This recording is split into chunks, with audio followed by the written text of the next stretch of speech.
Bonjour mesdames et messieurs, vous êtes sur RTI 1, bonjour et bienvenue dans ce 13h spécial Fête nationale. Ce mercredi, c'est jour de fête nationale en Côte d'Ivoire. Le pays célèbre le 59e anniversaire de son indépendance. Les festivités et le défilé militaire ont eu lieu ce matin dans la commune de Treichville à Abidjan, sur le boulevard Valéry Giscard d'Estaing. Nous y retournerons dès le début de ce journal. Hier, le président Alassane Ouattara a pris la parole pour s'adresser à ses concitoyens. Contrairement à l'année dernière, ce n'était pas une allocution, mais un entretien avec un journaliste. Le chef de l'État a pu s'exprimer sur tous les sujets qui animent le pays et notamment sur la situation politique en Côte d'Ivoire. Et puis nous évoquerons une activité de la première dame de Côte d'Ivoire à la veille de 7 ans 59. Dominique Ouattara a reçu en audience lundi dernier une délégation sud-coréenne de l'ONG internationale Youth Fellowship. L'ONG entend soutenir le pays dans la lutte pour l'éradication de l'ulcère de Buruli. Vous le verrez en fin de journal. Nous sommes le 7 août et en Côte d'Ivoire, ce mercredi, c'est jour de fête nationale. Le pays célèbre le 59e anniversaire de son indépendance. Les festivités et le défilé militaire ont eu lieu ce matin dans la commune de Treichville à Abidjan, sur le boulevard Giscard d'Estaing, en présence du chef de l'État. Le président de la République, dès son arrivée sur place, a reçu les honneurs militaires dus à son rang, puis il a procédé à la revue des troupes constituées. Ce 7 août, donc, la Côte d'Ivoire tout entière est en fête. La cérémonie officielle de la commémoration du 59e anniversaire, je l'ai dit, a eu lieu sur le boulevard Giscard d'Estaing en présence du chef de l'État. Un défilé militaire pour dire aux autorités que l'armée en Côte d'Ivoire est prête à relever tous les défis. Personne n'a voulu se faire compter l'événement. Vous allez le voir dans nos prochains journaux.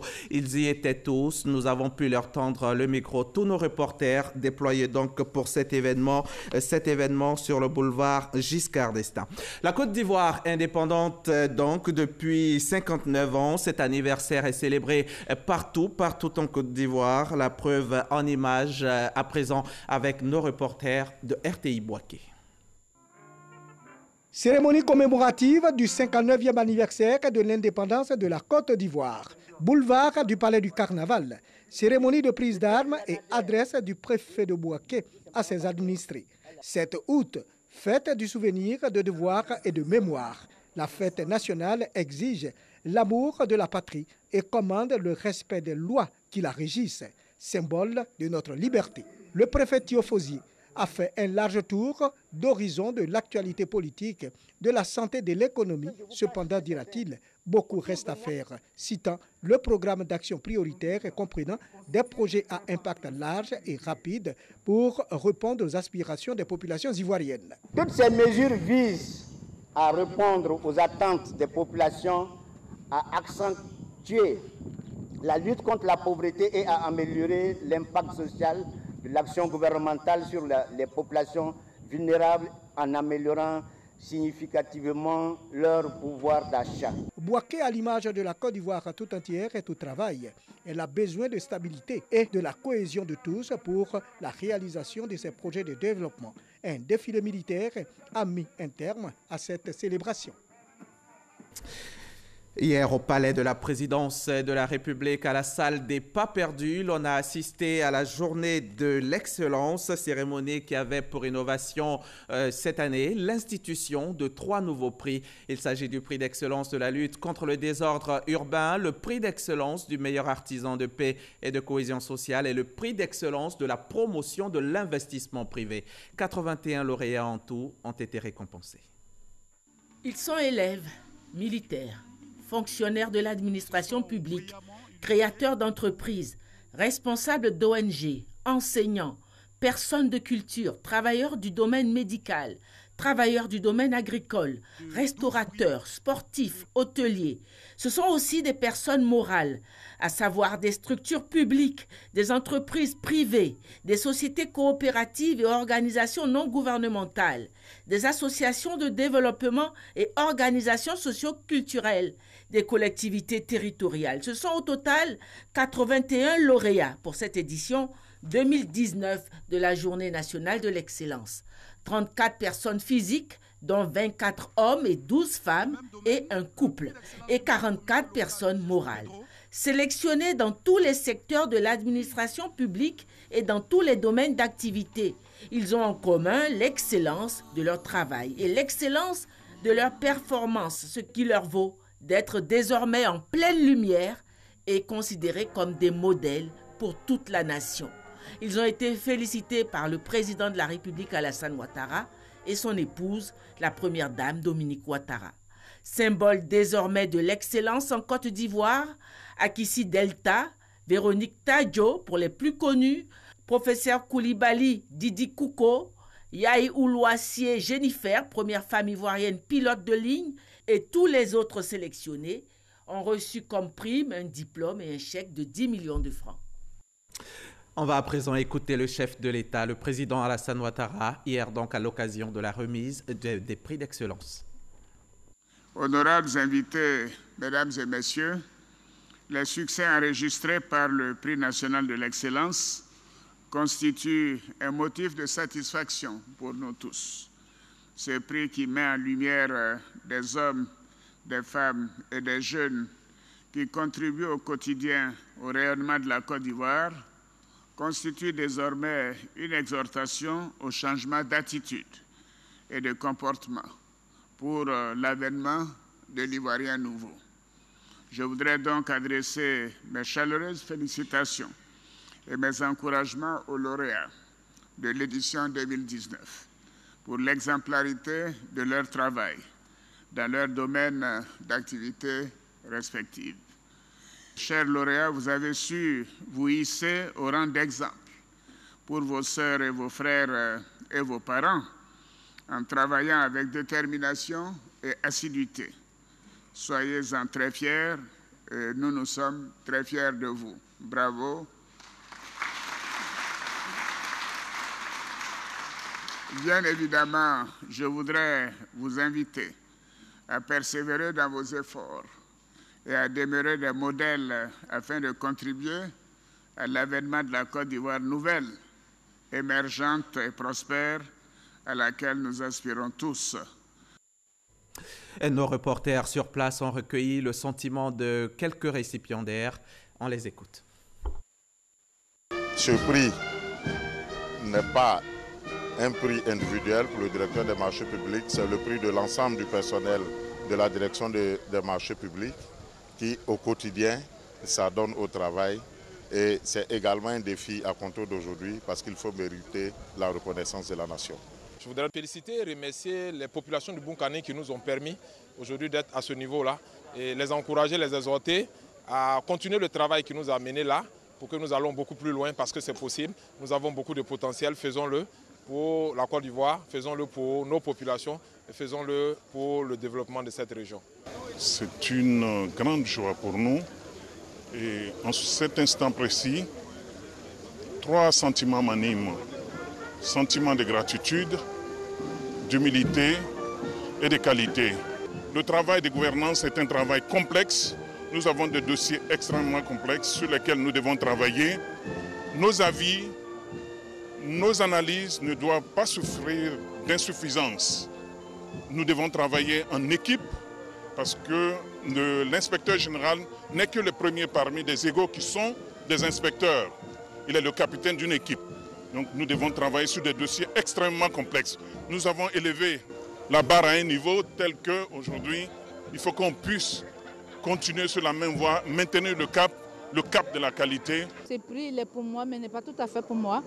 Je dédie ça à tous les acteurs de ma famille. Ce prix, c'est Boyeri, ce prix, c'est Go Michel, ce prix, c'est Clémentine, ce prix, c'est Mamie, c'est Maman Thérèse Tabar, ce prix, c'est Bazé, ce prix, c'est Mikan, ce prix, c'est tout le monde de côté, c'est tout le monde. Je dis, ce prix, il est à vous. Je suis très contente d'avoir reçu ce prix d'excellence. Je remercie le président Alassane Ouattara et maman Dominique Ouattara. Je ressens de la joie, c'est un prix d'excellence pour tout le personnel de la pouponnière de Bouaké. C'est une grande joie, c'est le résultat du travail bien fait, de la démarche qualité. Je viens d'être honoré meilleur promoteur immobilier de l'année. c'est vraiment une grande satisfaction pour notre corporation. C'est une grande fierté pour moi, empreinte de reconnaissance pour le mérite reconnu ce jour. Je suis vraiment très heureuse. Je suis heureux d'avoir reçu le meilleur prix du bac technique 2019. Et vraiment, je veux rendre grâce à Dieu pour tout ce qui s'est passé, pour tout ce qu'il a permis, et aussi à mes professeurs et à mon école. Ils étaient au nombre de 81 à être récompensés lors de cette journée de l'excellence, 37 personnes physiques et 44 morales. On va en écouter encore quelques-unes. Retour à la salle des pas perdus du palais de la présidence de la République. Toujours payé et je remercie le Seigneur de m'avoir donné cette force de travailler avec amour. C'est comme un sacerdoce. Il faut faire un travail avec amour et que la récompense, c'est Dieu qui vous donne à travers des personnes. Donc je remercie le président de la République d'avoir reçu une décernée des prix d'excellence. Mon sentiment, c'est d'avoir une émotion, une grande émotion de recevoir ce prix. Je voudrais rendre gloire à Dieu qui me donne l'occasion de vivre cet instant de bonheur. Je voudrais exprimer toute ma reconnaissance à son Excellence, Monsieur le Président de la République, Alassane Ouattara, pour cette distinction. Une fois encore, le Seigneur vient de faire une merveille dans ma vie. Nombreux sont ceux qui s'échinent au travail pour que la Côte d'Ivoire avance et être le meilleur agent, le meilleur fonctionnaire et agent de l'État. Mais avoir ce prix-là, vraiment, c'est une grâce de Dieu. Cette cérémonie de distinction est vraiment un honneur pour nous parce que c'est vraiment pour faire la culture du mérite et donc c'est à saluer une fois de plus tous nos sincères remerciements à son Excellence, Monsieur le Président de la République et au Premier ministre, chef de gouvernement pour cette initiative. C'est vraiment encourager les jeunes, les hommes, les femmes à travailler.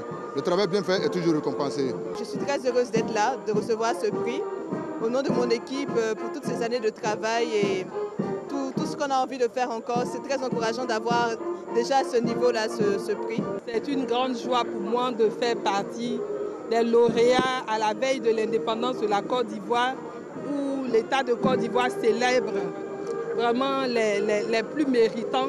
Faire partie de ce groupe-là, vraiment, c'est une grande joie pour moi.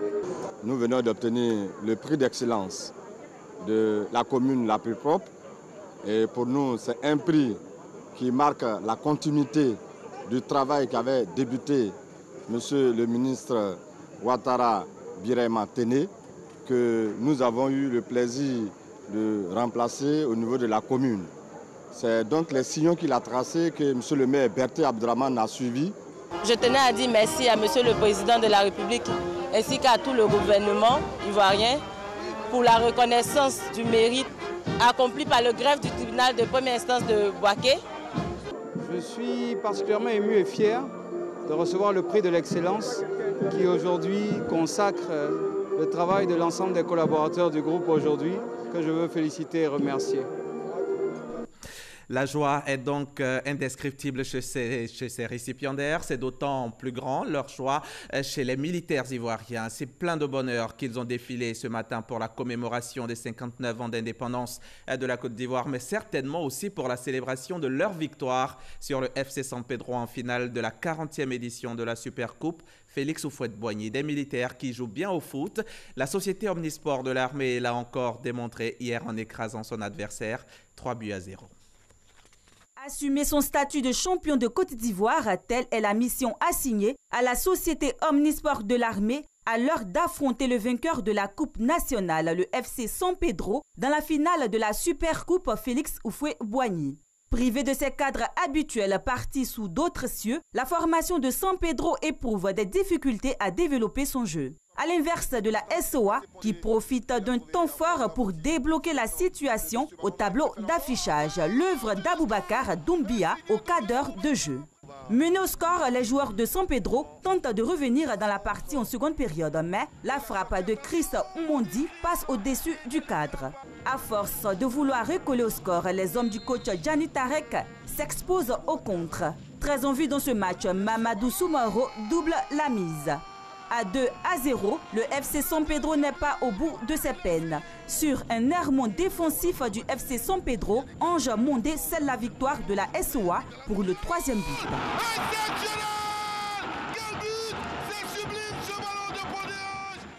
La société Omnisport de l'armée remporte la Super Coupe Félix Houphouët-Boigny pour la 2e fois de son histoire après 1996. Et sachez que la Supercoupe marque l'ouverture de la saison sportive. Le championnat national de Ligue 1 démarre à partir du 17 août prochain. Je vous le disais en titre, la première dame de Côte d'Ivoire, Dominique Ouattara, a reçu en audience cette semaine une délégation sud-coréenne de l'ONG IYF, International Youth Fellowship, une délégation conduite par Dr Park Ok-soon qui avait à ses côtés le gouverneur du district d'Abidjan, Robert Begré-Mambé. L'ONG IYF entend soutenir la Côte d'Ivoire dans sa lutte pour l'éradication de l'ulcère de Burili, la 3e mycobactériose touchant l'homme après la lèpre et la tuberculose. Alexis Ouedraogo. L'ONG sud-coréenne IYF travaille depuis de longues années à promouvoir le changement de mentalité parmi les jeunes en vue d'en faire pour chaque État des citoyens de qualité. Du 30 juillet au 2 août dernier, elle a initié des consultations et soins médicaux gratuits avec à la clé des dons de médicaments aux populations du district d'Abidjan.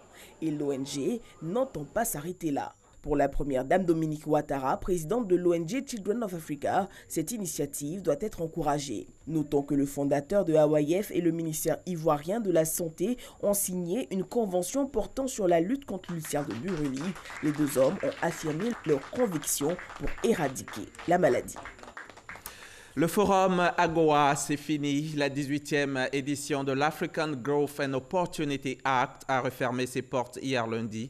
C'était après 3 jours d'intenses travaux. L'AGOA et l'avenir, développement d'un nouveau paradigme pour orienter les relations commerciales et les investissements entre les États-Unis et l'Afrique. Voilà le thème principal cette année. Cheikh Kone Aboubakar. Les lampions se sont éteints sur la 18e édition du Forum de l'African Growth Opportunity Act, AGOA. Pendant 3 jours, la tenue de l'édition d'Abidjan a été une occasion de discuter et d'échanger sur les défis qui empêchent encore les États africains éligibles de tirer pleinement profit de ce partenariat. Au cours de ce forum, nous avons échangé de la nouvelle approche que nous devons avoir par rapport à l'optimisation de l'outil AGOA sur les 6 prochaines années. Donc, au cours des différentes sessions, nous avons fait le point des différentes mises en œuvre des stratégies nationales AGOA au niveau de nos différents pays, en termes de diagnostic, en termes d'insuffisance et avec les recommandations subséquentes.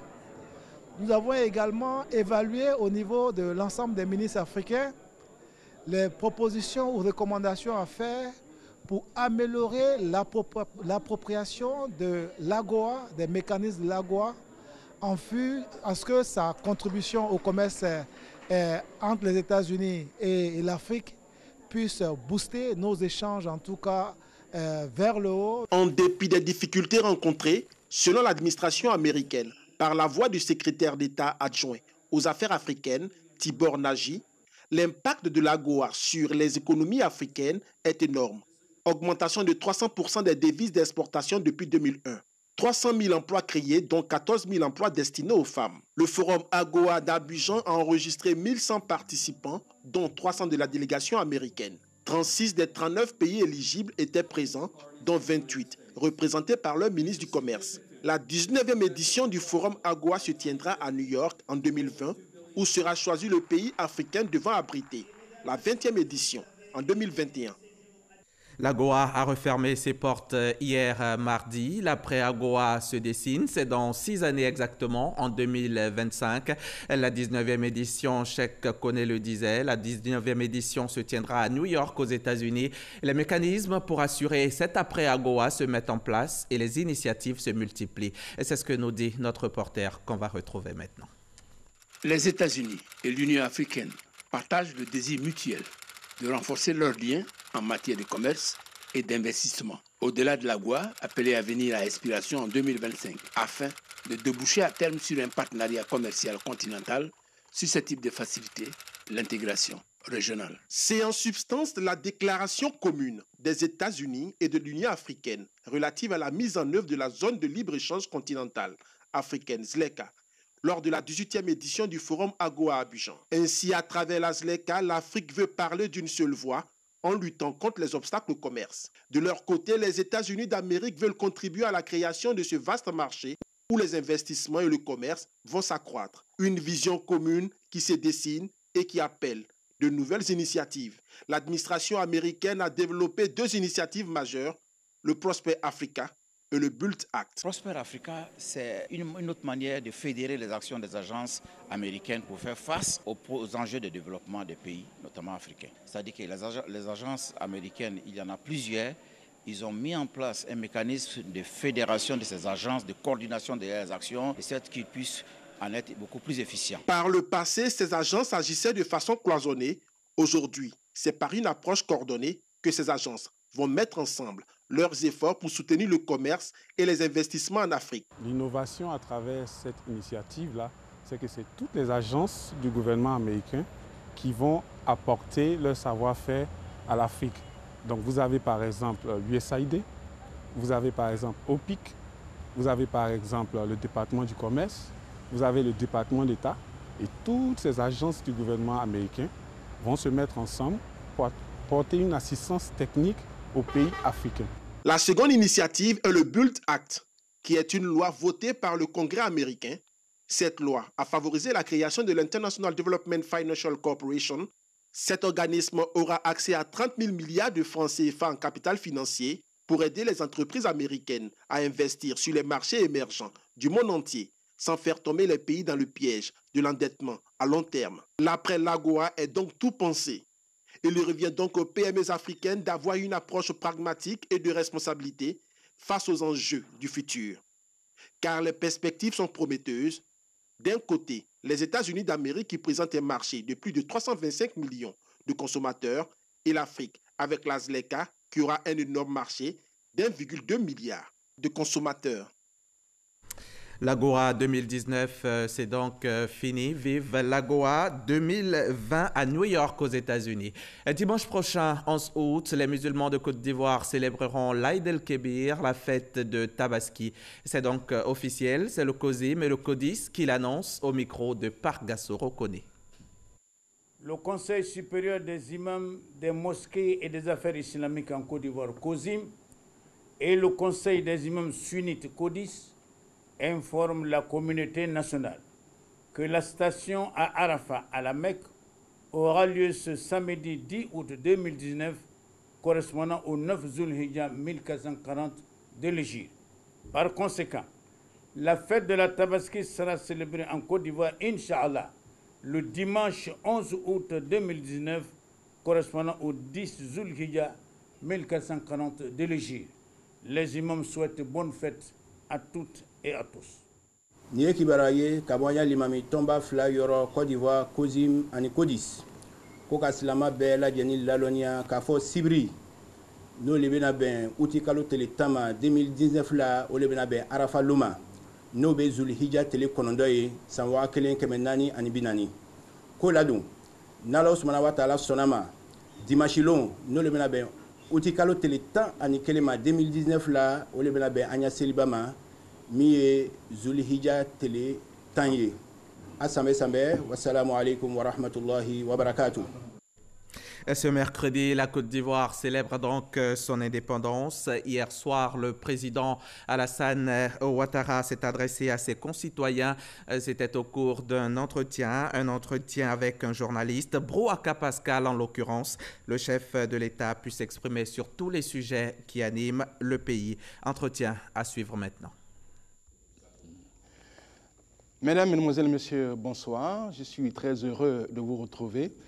La Côte d'Ivoire, notre pays, célèbre demain, 7 août 2019, le 59e anniversaire de son accession à la souveraineté nationale et internationale.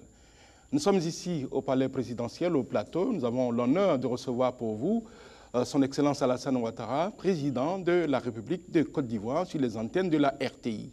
Monsieur le Président, bonsoir. Oui, bonsoir, cher frère, Bro Aka Pascal. Merci d'avoir accepté de répondre à nos questions à la place du traditionnel message à la nation pour éclairer vos concitoyens sur la marche de la nation. Les Ivoiriens attendent que vous répondiez à leurs grandes préoccupations dans le domaine de l'économie, de la santé, du social et bien d'autres, notamment la politique avec l'élection présidentielle prévue au mois d'octobre 2020. Mais avant, Monsieur le Président, comment vivez-vous personnellement la commémoration de ce moment historique? Mais merci beaucoup, chers frères, chers compatriotes. Évidemment, la fête de l'indépendance est un grand moment pour chaque Ivoirien, pour chacun de nous. Et je dois dire que je suis très ému. C'est le 59e anniversaire. C'est un moment important.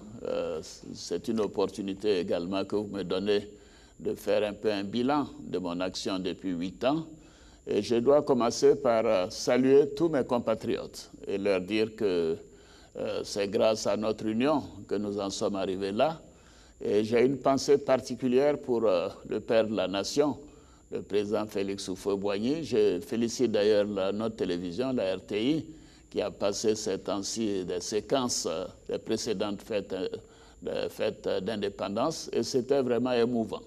Voyez-vous, 59 ans, ce n'est pas rien.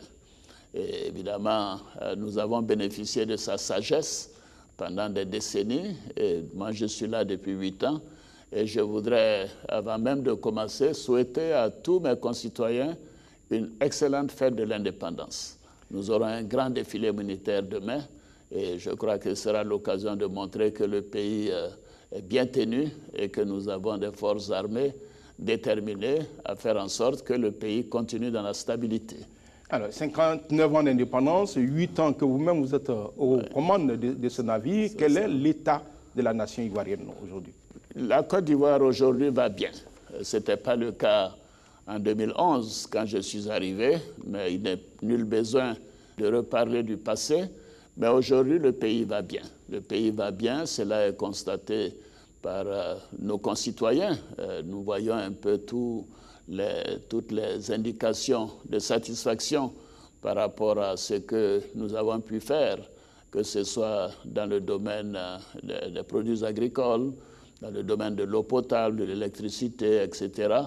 Et aussi, la communauté internationale a indiqué clairement que la Côte d'Ivoire est sur la bonne voie, que nous avons réalisé des performances exceptionnelles, je dirais même extraordinaires. Madame Lagarde disait que c'est quasiment un deuxième miracle ivoirien. En 8 ans, nous avons quasiment doublé tout dans ce pays. Nous avons doublé le PIB, nous avons doublé la production d'eau, nous avons doublé les localités électrifiées, nous avons doublé le nombre de médecins recrutés, nous avons doublé le nombre de sages-femmes recrutées, et ainsi de suite, je pourrais continuer. Mais moi, je dois dire que ce n'est pas de l'autosatisfaction, mais c'est la réalité. C'est ce que toutes ces grandes institutions, Fonds monétaire, Banque mondiale, les États-Unis, la France, l'Union européenne, qui constatent que ce pays va bien, et je peux assurer et rassurer mes concitoyens que nous continuerons sur cette voie. Alors, on va commencer donc cette revue de la nation par l'économie, c'est ce que vous êtes en train de faire. Les performances économiques de ce pays sont saluées donc par tous, exactement, comme vous l'avez indiqué tout à l'heure. Est-ce que les ressorts de cette économie sont suffisamment solides? Une croissance de 8% depuis 8 ans. Est-ce que les ressorts sont solides pour nous permettre de continuer, de durer dans cette performance et franchir le cap du pays émergent? Oui, voyez-vous, quand nous avons commencé, après les 2-3 premières années, les uns et les autres se disaient, oh, ça ne va pas continuer. Mais ça continue. Bien évidemment, prenez l'exemple de la Chine, ils ont eu des taux de croissance de 8 à 9% pendant 10 ans, et puis ensuite, ça a commencé à faiblir. Aujourd'hui, nous sommes à 6%. La Côte d'Ivoire connaîtra le même cycle. Vous savez, quand on démarre, on va très vite. C'est comme quand un coureur doit faire 200 mètres, les premiers 100 mètres sont très faciles. Alors, nous continuons parce qu'il faut continuer de faire en sorte que l'investissement privé soit le moteur de la croissance. Et c'est le cas aujourd'hui. Que les investisseurs aient confiance en notre pays. Et c'est le cas aujourd'hui. Et avec ça, nous continuerons avec des taux de croissance de 7%. Pendant 8 ans, nous avons eu des taux de croissance d'à peu près 8 à 9%. Et c'est pour cela que le produit intérieur brut, c'est-à-dire la richesse nationale, a doublé de 2011 à 2019.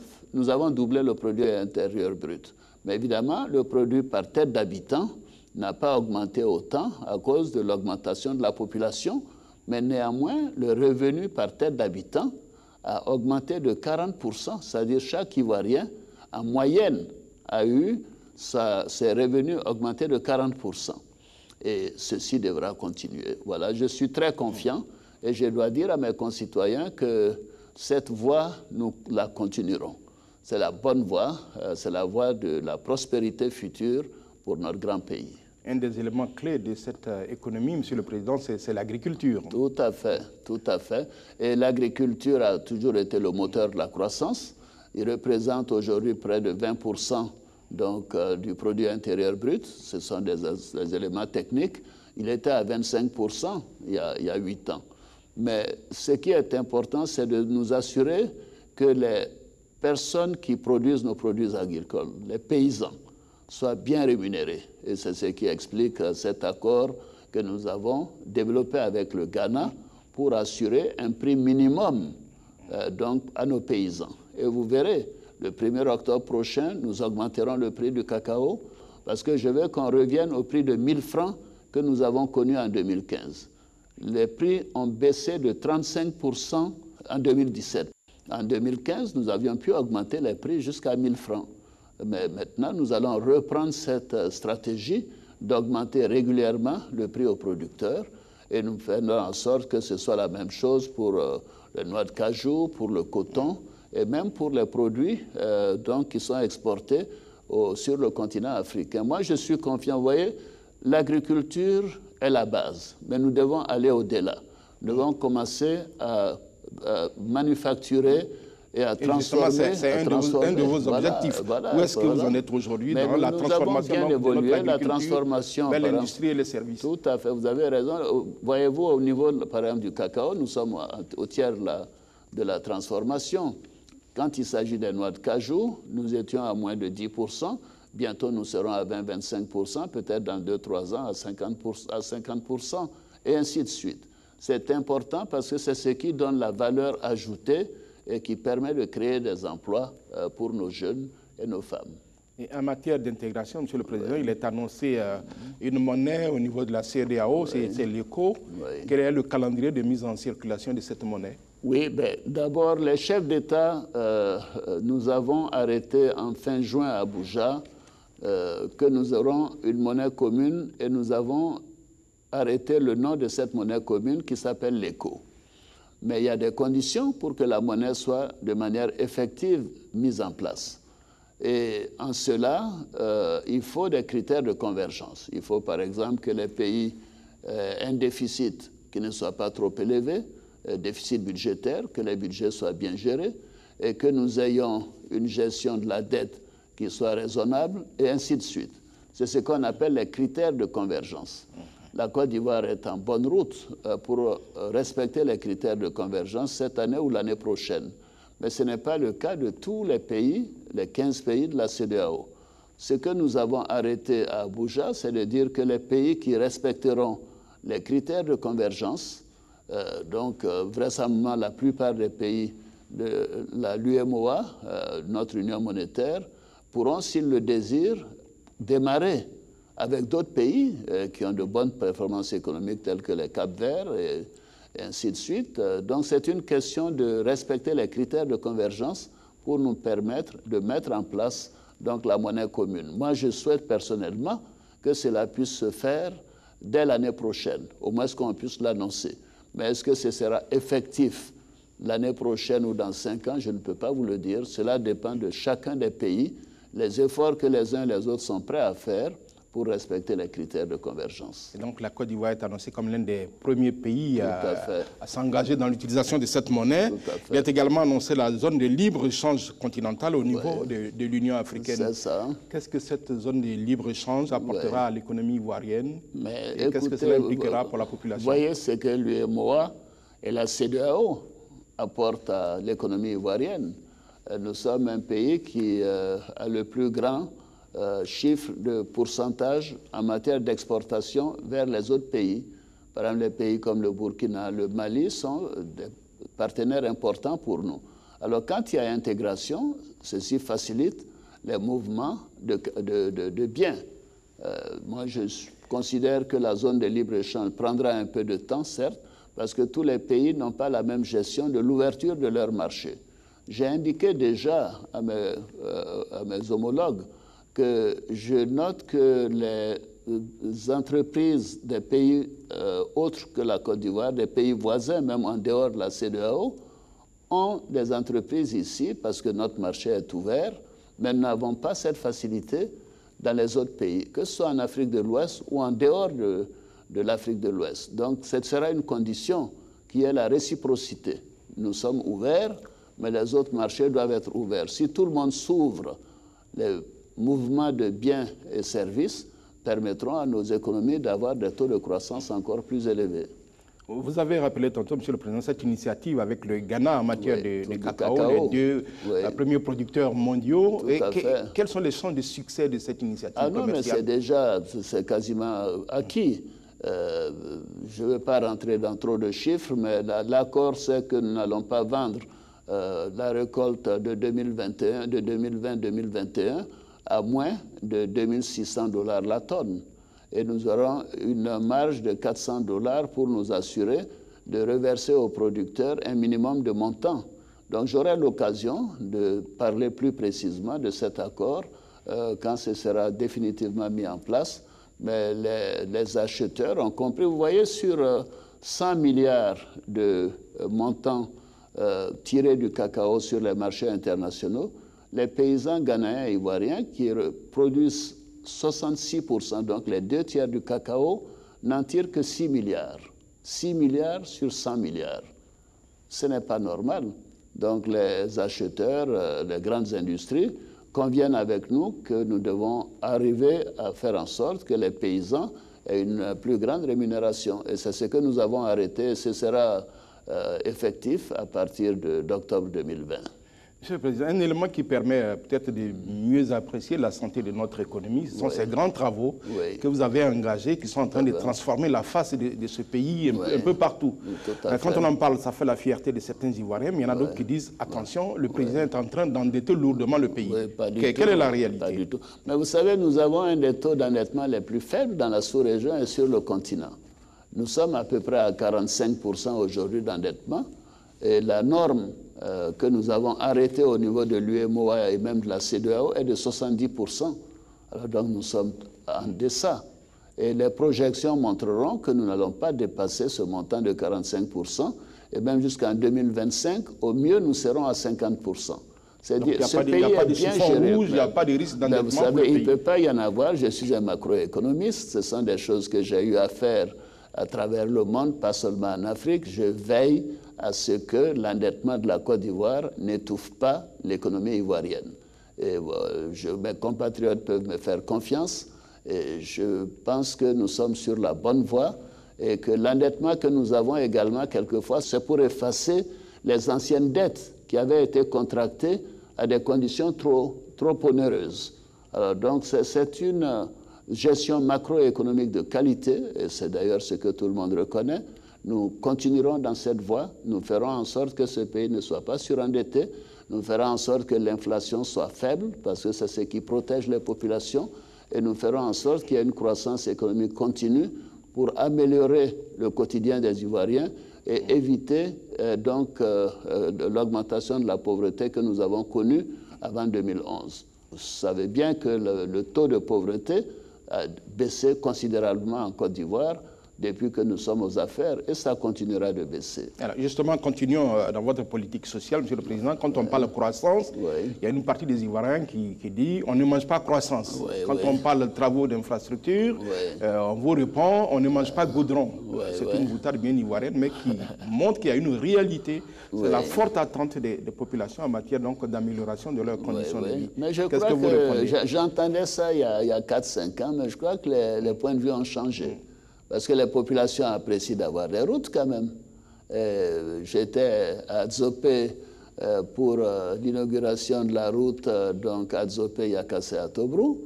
Mais les chefs, les jeunes me disaient, mais écoutez, Président, nous vous remercions parce qu'il y a à peine 5 ans, il y a même 2 ans, il nous fallait 3 heures, 4 heures. Et ça va continuer jusqu'à Béthier? Ça continuera jusqu'à Béthier.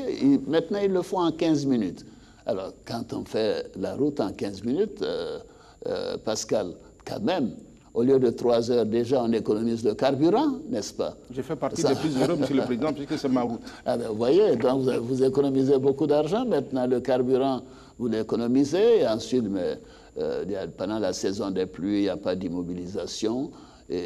Alors, maintenant, ce débat est clos. Mais il nous faut aller plus loin. Je considère que toutes les routes de Côte d'Ivoire doivent être réhabilitées.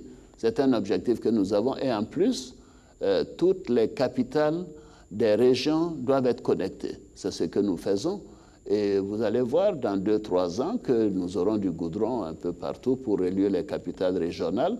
Et nous allons également travailler sur les routes secondaires, sur les pistes, parce que c'est ça le confort des populations, pouvoir aller d'un endroit à l'autre, sans compter la circulation des biens et services. Tout cela contribuera à faire baisser le prix des matières premières, des biens de consommation. Vous savez, l'investissement dans les infrastructures, c'est toujours un bon acquis.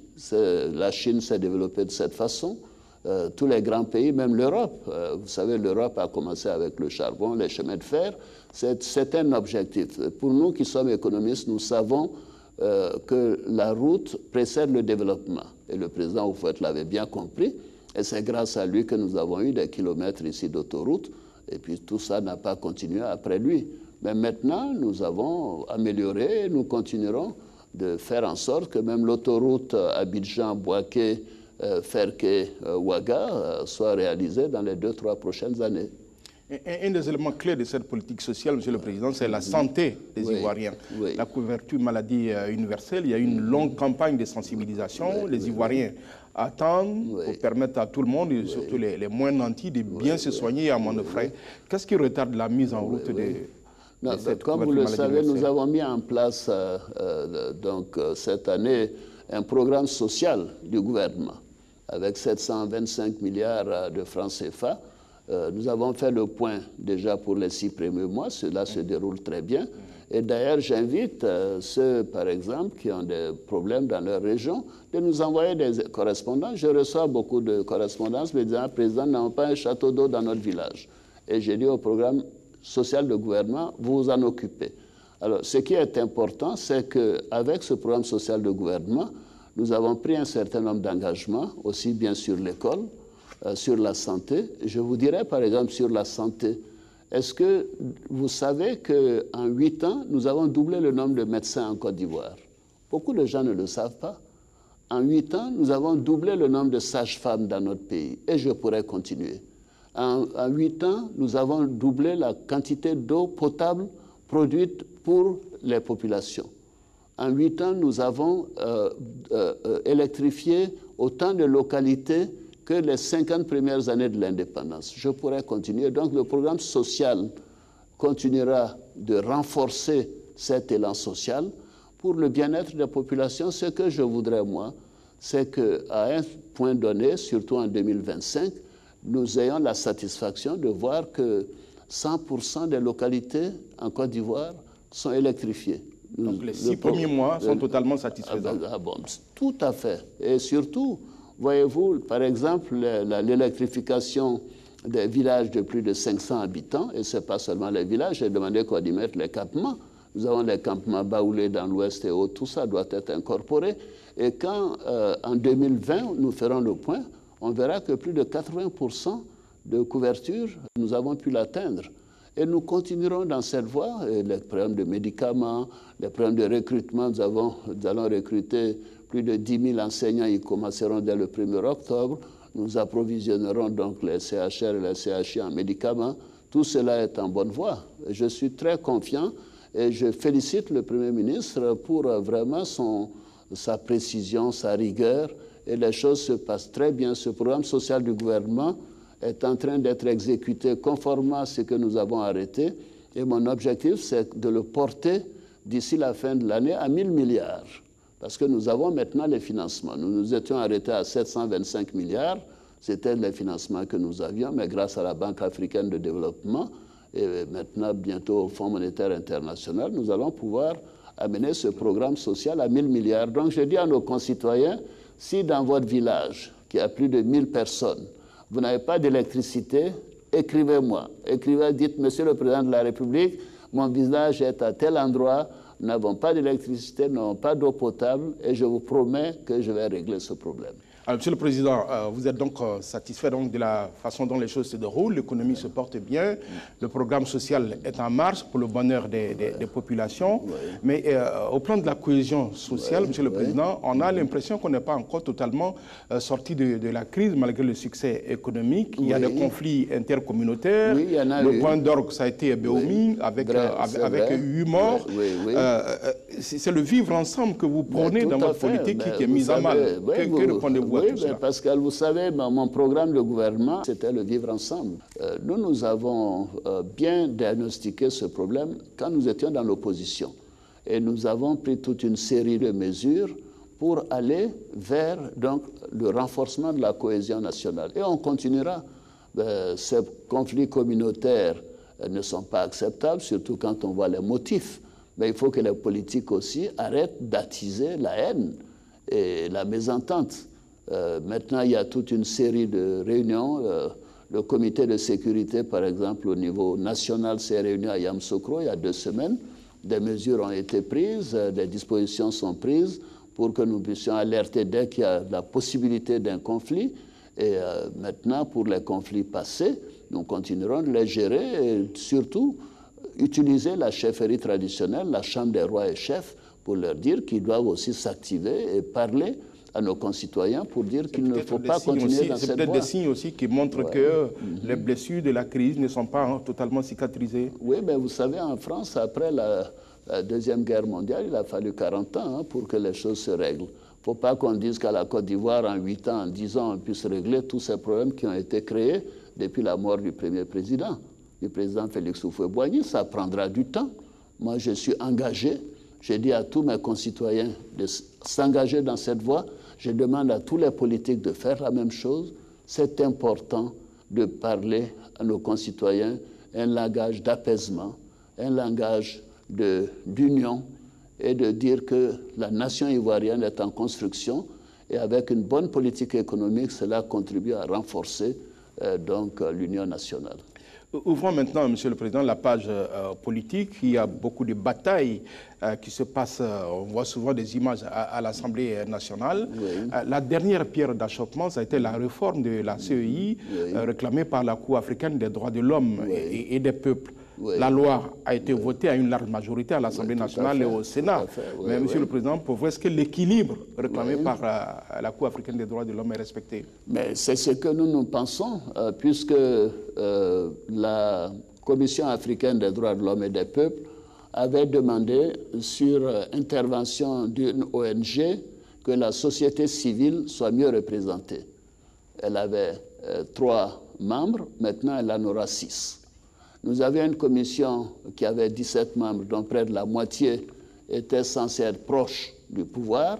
Maintenant, nous avons une commission où il y a 15 membres, où on ne peut considérer que le tiers qui soit proche du pouvoir. Donc nous avons rempli nos obligations. Mais c'est ce qui est le plus important, c'est que nous avons tenu pendant 6 mois des réunions avec les partis politiques, avec la société civile, et ce consensus global a permis d'aller de l'avant.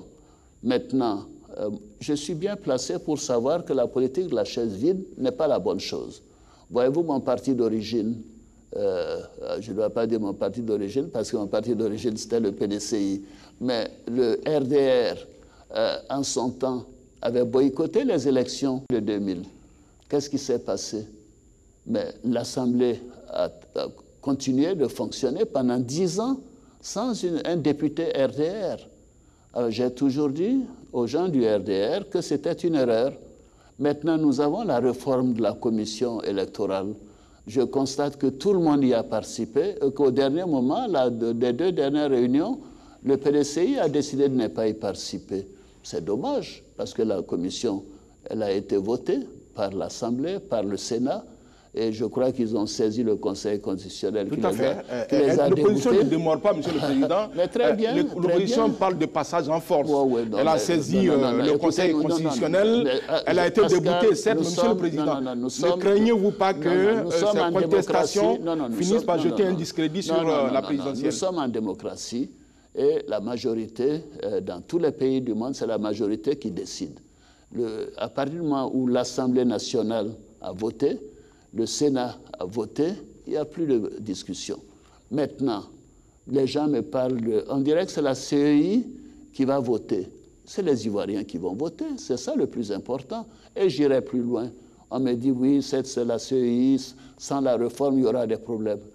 La Cour n'a pas demandé une réforme, elle a demandé une recomposition pour mieux représenter la société civile, et c'est ce que nous avons fait. Maintenant, qu'est-ce qui va se passer?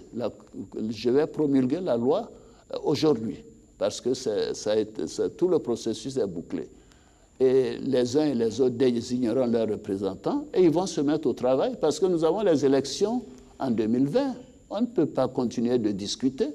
Il faut quand même des institutions. Et ceux qui remettent en cause la CEI actuelle, mais ils oublient que nous avons fait des élections en 2015, Pascal. La CEI actuelle, elle a fait du très bon travail. C'est celle de 2010 qui a eu des problèmes, que nous avons réformée. Et nous avons une nouvelle CEI en 2012 qui a fait toutes les élections, y compris l'élection présidentielle de 2015. Et l'élection présidentielle de 2015 s'est bien passée. Mes adversaires m'ont téléphoné, y compris à Finguessa, Mme Lagou et autres, pour me féliciter et reconnaître les résultats. Alors, c'est cette CEI qui était déjà très bonne que nous venons de réformer en diminuant la part de l'État. Mais écoutez, si on est de bonne foi, on doit trouver que c'est une amélioration et que l'on doit continuer d'aller de l'avant. Alors, ce dossier est bouclé. Les institutions de la République vous ne craignez pas que cela prépare le terrain à la contestation du scrutin à venir? Mais écoutez, celui qui veut contester, conteste. Il y a des voies légales pour le faire. C'est aussi simple que ça. Surtout, pas de violence comme en 2010. Nous devons prendre l'exemple de 2015. Nous allons aux élections. Celui que les Ivoiriens vont désigner sera en poste. Et les autres, je souhaite qu'ils l'appellent pour féliciter cette personne. Alors, cette élection que vous évoquez, ce sera en octobre 2020, va se dérouler dans un paysage politique totalement recomposé. Les grandes manœuvres ont déjà commencé. Vous avez créé le RHDP avec plusieurs partis de l'opposition et une partie du PDCI-RDA. Vous comptez étendre encore le RHDP à d'autres formations? Ah oui, c'est ouvert à tous. Il y a des personnalités qui étaient au FPI, qui sont aujourd'hui au RHDP. Ce n'est pas seulement une affaire du RDR, de l'UDPCI, de ceux qui ont quitté le PDCI, mais il y a tout le monde là-dedans. C'est un rassemblement parce que nous considérons que c'est notre contribution à la paix et à la stabilité dans notre pays. Avoir un parti politique qui ne fait pas de distinction de région, de race, d'ethnie. Et moi, je suis très heureux de ce que nous avons obtenu, puisque maintenant, nous avons, dans toutes les régions de Côte d'Ivoire, le RHDP est présent. Je vais vous donner des exemples. Prenez les municipales et les députés. Mais c'est quasiment 2/3 des maires et 2/3 des députés sont membres du RHDP. Les présidents de région, c'est quasiment 3/4 des présidents de région qui sont du RHDP. Les sénateurs, sans compter même ceux que j'ai nommés, c'est quasiment les 3/4 des sénateurs qui sont au RHDP. Et moi, je me fais présenter une carte nationale. Le RHDP est partout, dans toutes les régions. Il n'y a pas un département, il n'y a pas une sous-préfecture. C'est ça l'Union nationale. C'est un parti qui couvre l'ensemble et qui veut que les enfants de ce pays, pas seulement les oufouettistes, mais que tous les enfants de ce pays se retrouvent en disant nous voulons améliorer le sort de nos enfants, de nos petits-enfants. Et je suis très satisfait de cette évolution. Le PDCI ne fait pas partie de ces grands rassemblements. Votre ancien allié, le président Bédié, et votre prédécesseur, le président Laurent Gbagbo, se sont rencontrés à Bruxelles. Ils parlent de constituer une plateforme de toute l'opposition contre vous ou contre non, ils n'ont pas dit contre moi. Contre le candidat du RHDP. Quel commentaire? Ah non, ils n'ont pas dit qu'il faut une plateforme contre le candidat du RHDP. Pour le moment, il n'y a pas de plateforme à ma connaissance. Ils se sont rencontrés, nous avons vu ce qui est dans la presse. Je considère que, voilà, il n'y a pas plus que ça. En tout cas, ils disent qu'ils sont en train de préparer une plateforme qui va être communiquée très bientôt. Là, c'est différent. C'est très bien qu'ils préparent une plateforme. Et c'est même très bien qu'ils se rencontrent. Mais que vous voyez votre ancien allié partir comme ça, vous n'avez pas de commentaire? Non, je n'ai pas de commentaire particulier. Le RDR, avant moi, a été allié au FPI de Laurent Gbagbo. Le PDCI, avec d'autres partis, ont été donc en alliance avec le RDR depuis 2005, pendant quand même 14 ans. Et bon, le président Bédia a décidé de ne pas faire partie de cette alliance, mais c'est son droit, il n'y a pas de problème. Il a dit l'objectif, donc, c'est la réconciliation. Ah bon? Peut-être lui et Laurent Gbagbo devaient se réconcilier. Ça, je peux comprendre, parce que je sais ce que l'un et l'autre pensent. Et aussi entraîner la réconciliation de toute la Côte d'Ivoire. Non. Moi, je me suis réconcilié avec le président Bédié. Tout le monde sait ce qu'il m'a fait. On s'est réconcilié. Avec Laurent Gbagbo, je n'ai jamais eu de problème, en réalité. Il y a un personnel. Il y a eu des élections. Bon, on sait ce qui s'est passé. Mais si maintenant Laurent Gbagbo et Henri Konan Bédié, je sais ce qu'ils pensent l'un de l'autre, se réconcilier, c'est une très bonne chose. Mais ça n'entraîne pas les Ivoiriens. Les Ivoiriens, nous, on est très bien. En Côte d'Ivoire, moi, je vois que nous sommes très bien. On est ensemble, les gens vivent dans les quartiers ensemble, ils sont au marché, ils ne sont pas à couteau tiré comme s'il y avait des problèmes. Quand on parle de la politique en Côte d'Ivoire, vous êtes trois grands hommes politiques qui dominent la classe politique. Il y a vous-même, il y a le président Bédié, le président Gbagbo. Ils se sont réconciliés. Peut-être dans quelques mois, vous allez vous joindre à eux. Non, mais écoutez, j'ai eu un problème avec Henri Konan Bédié. Nous nous sommes expliqués et nous avons même formé une alliance. Le fait qu'il décide de sortir de cette alliance, mais écoutez, c'est sa décision. Mais tous les autres sont restés. Avec Laurent Gbagbo, je n'ai jamais eu de problème. On a eu toujours des relations fraternelles et amicales. Et par conséquent, je ne me sens pas concerné. Quand j'ai vu que Jeune Afrique dit que j'ai essayé par tous les moyens d'empêcher, j'ai dit, mais de quoi je me mêle? Pourquoi je vais empêcher deux anciens présidents de se rencontrer? C'était ma question suivante. Que vous avez tout fait pour... C'est des histoires, c'est des mensonges. Je leur ai signifié d'ailleurs. Mais pourquoi je ferais cela? Je n'ai aucune raison de le faire. Est-ce que j'ai empêché deux Ivoiriens de se rencontrer en Côte d'Ivoire? Si deux Ivoiriens veulent se rencontrer à Bruxelles, mais écoutez, c'est leur décision. Monsieur le Président, le président Laurent Gbagbo bénéficie d'une liberté conditionnelle. Une partie de la population souhaite qu'il revienne en Côte d'Ivoire pour prendre part à ce processus de réconciliation. D'abord, que pensez-vous de ce verdict? Attendez, Pascal, attendez pas. Quel processus de réconciliation? Je veux comprendre. Mais que les partisans de Laurent Gbagbo souhaitent qu'il soit là parce que c'est leur fils, parce que c'est leur chef, mais c'est une très bonne chose, c'est normal. Quand j'étais en exil, mes partisans aussi souhaitaient que je rentre et que je participe au processus. Ça ne voulait pas dire qu'il n'y avait pas de réconciliation. Il ne faut pas déplacer les problèmes. Chacun gère donc ce à quoi il est attaché. Je comprends que ceux qui sont proches de Laurent Gbagbo soient attachés à sa personne, veulent que ce procès se termine pour qu'il puisse rentrer en Côte d'Ivoire. Mais écoutez, c'est leur droit. Je n'ai pas d'autres commentaires à faire. Monsieur le Président, les Ivoiriens qui ont été traumatisés par les crises post-électorales de 2010 redoutent d'autres troubles. Vous avez dit à plusieurs reprises, en parlant de la présidentielle à venir, il n'y aura rien. Et le Premier ministre l'a répété aussi.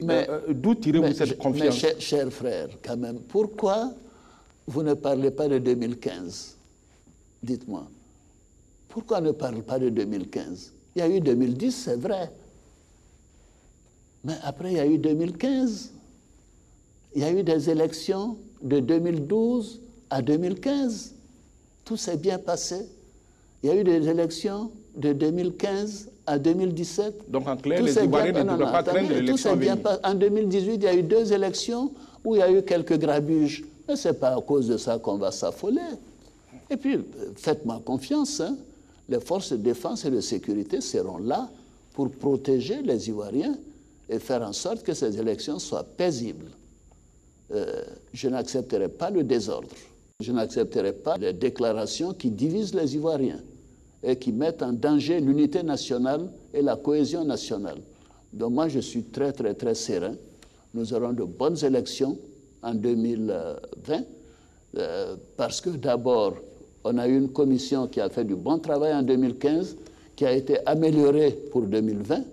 Et puis, écoutez, maintenant, nous aurons un système biométrique pour les cartes d'identité, il n'y aura pas de fraude.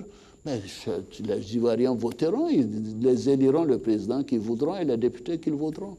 Il n'y a pas de quoi en faire tout un plat. Très bien. Nous sommes à un peu plus de 14 mois de la présidentielle. Oui. Monsieur le Président, est-ce que votre décision est prise? Laquelle? D'aller ou de ne pas aller? Mais je l'ai dit que je le ferai savoir en 2020. Mais Monsieur le Président, les Ivoiriens scrutent toutes vos sorties, toutes vos phrases. On se demande, n'ira-t-il pas? Pourquoi vous ne les libérez pas maintenant? Mais écoutez, je suis un homme politique. La Constitution me permet de faire 2 autres mandats si je le souhaite. Mais je vais prendre ma décision au moment opportun. Et sur la base de ce que mon parti me dira de faire aussi. Je l'ai dit déjà à l'occasion du forum de Mo Ibrahim. Le président Oufouet disait qu'un homme d'État, il y a 3 choses qui sont importantes. Vous voyez, il y a Dieu, il y a la nation et la personne. Quand on parle de Dieu, c'est pour la santé, pour l'âge. Pour le moment, j'ai 77 ans, j'aurai 78 ans l'année prochaine. Mes médecins me disent que je suis en parfaite santé. Deuxièmement, le pays, la traduction du pays, c'est à travers le RHDP, qui verra qui ils veulent comme candidat. Si on me le demande, je pourrais répondre positivement ou négativement en fonction de ma conscience et de ce que je pense pour mon pays. Alors, pour mon pays, je veux la stabilité. Vous voyez, je veux la stabilité de mon pays et je veux la sécurité des Ivoiriens.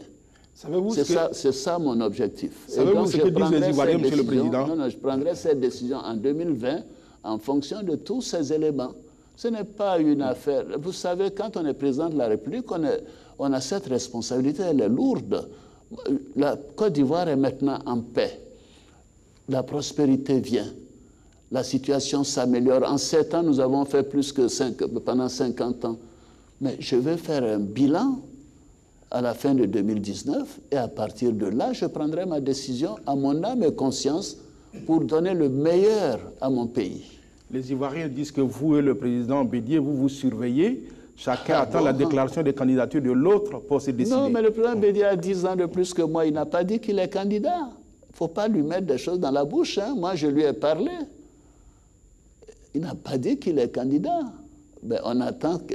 Mais pourquoi je vais l'attendre? En 2015, je ne l'ai pas attendu. C'est lui-même qui a dit Alassane Ouattara doit faire un 2e mandat. Peut-être que quand il rentrera, il va dire Alassane Ouattara doit faire un 3e mandat. Vous ne savez jamais. Il y a une rumeur qui court, Monsieur le Président. Oui. Est-ce que vous allez modifier la Constitution pour recaler des candidats? Non, mais pourquoi je vais modifier la Constitution? La modification de la Constitution doit être un processus qui dépend de l'opinion. Nous avons une Constitution depuis 2016. On l'a pratiquée. Bon, il est clair qu'il y a des choses qu'il faut modifier dans la Constitution, mais ce n'est pas pour recaler des candidats. Non, non, non, je ne vois pas pourquoi une Constitution devrait recaler des candidats. Moi, je ne souhaite pas être recalé, en tout cas. Et je ne vois pas pourquoi d'autres, c'est vrai, seraient donc recalés. Mais maintenant, il faut épouser l'ère du temps. Nous sommes un certain nombre à avoir un certain âge. Peut-être qu'à un moment donné, nous devrions réfléchir à ce que nous pouvons donner à notre pays au-delà d'un certain âge. Mais c'est tout. Autrement, Mais il y aura des modifications de la Constitution parce que nous remarquons qu'il y a des petites choses qui méritent d'être adaptées. Et j'essaierai de voir avec les uns et les autres qu'est-ce que nous devons modifier. Mais ce n'est pas dans une intention pour moi, de ne pas avoir d'adversaire. Vous voyez, je ne suis pas de cette trempe-là. Parlons maintenant de défense et de diplomatie, Monsieur le Président. La Côte d'Ivoire, on se rappelle, a subi un grave attentat terroriste en 2016 à Grand Bassam avec beaucoup de morts. La zone ouest africaine est en proie au terrorisme. C'est vrai, des zones sont plus frappées que d'autres. Est-ce que la Côte d'Ivoire a les moyens de se défendre? Non, non, nous avons nous avons beaucoup investi, hein, vous savez, dans les nouvelles technologies, la surveillance, l'intelligence, les renseignements avec les pays voisins, avec la France, les États-Unis, d'autres pays, pour que nous soyons vraiment mieux protégés et surtout que nous puissions anticiper. Je peux vous dire que nous avons déjoué 2 ou 3 tentatives après Grand Bassam, mais nous veillons, nous surveillons et tous les matins, moi j'ai un appel téléphonique pour me dire voilà comment les choses sont passées dans la nuit, etc. C'est important que nous le fassions et c'est ce que je dis, je veux veiller à la sécurité de mes concitoyens. Et ça a demandé des investissements énormes et surtout une bonne coopération, collaboration avec les pays voisins. Récemment, nous étions au Burkina. Nous avons une séance de travail conjointe entre les services de renseignement burkinabés et les services de renseignement ivoiriens.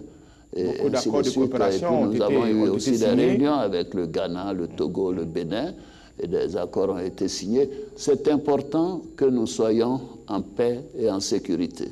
Et c'est vraiment l'objectif principal de la mission que je me suis fixée maintenant. Le gouvernement est bien géré par le Premier ministre, le programme social se déroule bien. Ce sont les éléments de sécurité, de paix qui m'intéressent. Et je suis très porté sur cela et je n'ai pas de... Il y a un renforcement général de la coopération avec les pays voisins. C'est la meilleure façon de se défendre. Ah oui, mais il faut. S'il n'y a pas de renseignement, vous savez, ça devient difficile. Et les pays voisins aussi ont beaucoup investi dans ce domaine et je suis confiant que nous continuerons ainsi. Mais il faut travailler de sorte à réduire aussi les poches de pauvreté, les poches de discrimination, vous voyez, les poches de stigmatisation. C'est toutes ces choses qui créent un peu l'extrémisme, y compris l'extrémisme religieux. Donc nous voulons une Côte d'Ivoire qui soit ouverte, une Côte d'Ivoire où les uns et les autres se font confiance, savent que le pays est pour tout le monde et que tout le monde a les mêmes droits, a les mêmes obligations et que les dirigeants sont des personnes aussi de qualité et qui peuvent leur apporter un avenir meilleur. La coopération est donc au centre de votre politique extérieure. Ça a permis de glaner des lauriers. Oui. Je pense notamment à l'élection de notre pays comme membre non permanent du Conseil de sécurité des Nations Unies. C'est une grande fierté. Hein? Quelle leçon, quel enseignement tirez-vous donc de ce grand honneur fait à notre pays? C'était un grand honneur, surtout ça faisait 25 ans. Quand je me suis rendu aux Nations Unies, j'ai senti que la Côte d'Ivoire était vraiment respectée à nouveau. Et que les gens nous faisaient confiance. On voulait savoir comment nous avons fait pour transformer ce pays en si peu de temps, même à arriver à faire en sorte que les troupes des Nations Unies, les forces des Nations Unies, l'ONUCI, quittent la Côte d'Ivoire en 2017. Vous savez, il y a des pays où les Nations Unies sont depuis 30, 40, 50 ans, mais nous, après 12 ans, nous avons pu demander aux Nations Unies de partir. Nous leur avons dit ce que nous avons fait, comment nous sommes organisés, que ce soit au plan de l'organisation des forces armées, que ce soit au plan donc, de la réconciliation, que ce soit au plan de la gestion économique et ainsi de suite. Et je suis très fier et je remercie les Ivoiriens de m'avoir donné cette opportunité. Et je les félicite parce que c'est l'œuvre des Ivoiriens, c'est l'œuvre de nos concitoyens. Si en fait il n'y avait pas la paix sociale, si les Ivoiriens ne s'étaient pas réconciliés, mais on n'aurait pas cette aura internationale. Et en plus de cela, je suis très fier aussi qu'un de mes jeunes frères, Jean-Claude Brou, ait pu être désigné comme président de la commission de la CEDEAO. C'est quand même un ensemble de 350 millions. C'est la population des États-Unis. Donc il est quasiment donc, le Premier ministre de cet ensemble. C'est un grand honneur pour la Côte d'Ivoire. Et nous continuons d'apporter notre contribution. Et nous ferons en sorte que le mandat de la Côte d'Ivoire d'être respecté. Arrive à son terme au mois de décembre. Oui. Vous avez déjà quelques regrets, il y a des dossiers que vous auriez bien voulu pour 2 ans, nous avons eu ce grand honneur. Bon, j'espère que ceux qui viendront après moi, peut-être dans 20 ans, ce sera de nouveau une possibilité pour la Côte d'Ivoire de revenir. Nous nous sommes battus pour qu'il y ait un pays de l'Afrique de l'Ouest. Ce sera donc le Niger. Donc je suis très heureux que ce soit le Niger qui a un gouvernement qui travaille dans la même orientation. Et je suis confiant que le gouvernement nigérien, le président Issoufou, feront du bon travail également. En matière de sport, Monsieur le Président, nous avons eu une jeunesse qui se porte bien. Les éléphants ont été champions d'Afrique il y a 4 ans. Cette année, nous avons terminé quart finaliste. Nous avons nos basketteurs qui vont se rendre bientôt en Chine. Ce seront eux aussi des ambassadeurs de la Côte d'Ivoire. Quel message écoutez, quel bonheur. Hein. Vous savez, le match d'ouverture, ce sera à Beijing entre la Côte d'Ivoire, notre équipe de basketball et l'équipe de Chine. C'est tout de même... ce jour-là, nous serons sur la carte du monde. Ce sont des milliards de personnes qui sauront que des jeunes Ivoiriens ont cette capacité d'être cooptés pour être à la face du monde. Moi, j'éprouve une fierté que je ne peux même pas exprimer. Je pense que dans ce domaine, dans le domaine des sports, dans le domaine de la culture aussi, vous savez, c'est partout. La Côte d'Ivoire avance. Et les Ivoiriens doivent en être fiers. Et moi, je suis fier de ce qu'est devenu notre pays. Monsieur le Président, nous arrivons au terme de cette émission. Quel est votre message à tous les Ivoiriens qui vous écoutent à l'occasion donc de la fête nationale? Mais, chers frères, moi, je voudrais vous dire et m'adresser en même temps à mes compatriotes et leur dire que la Côte d'Ivoire a fait des progrès importants. Le pays a connu certes des difficultés en 2010-2011, mais que je vois que depuis quelques années, le pays a repris de sa flamme et que nous sommes totalement engagés à ce que les choses se déroulent à nouveau dans la paix. Dans la paix, c'est ce que le président Houphouët-Boigny nous a laissé comme héritage. Donc les turpitudes du passé sont derrière nous. La Côte d'Ivoire est maintenant en paix. Et pour que cette paix soit durable, il faut la sécurité. La sécurité de chaque Ivoirien. Et sur ça également, j'en suis très heureux parce que nous avons des forces de défense et de sécurité qui sont bien organisées, qui sont totalement intégrées.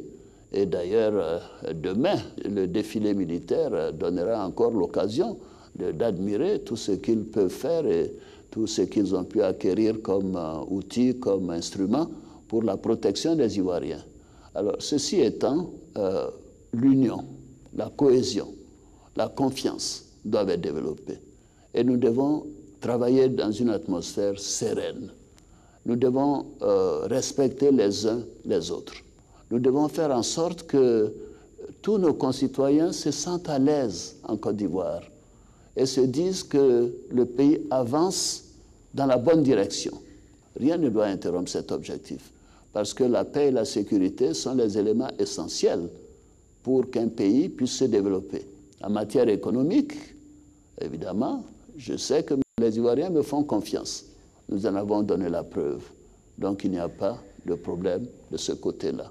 Donc je voudrais terminer en remerciant mes concitoyens pour la confiance dont j'ai bénéficié, dire à chacune et à chacun d'eux que je continuerai avec la même ardeur, parce que j'aime mon pays, j'aime mes concitoyens sans distinction, et je continuerai de donner le meilleur de moi-même.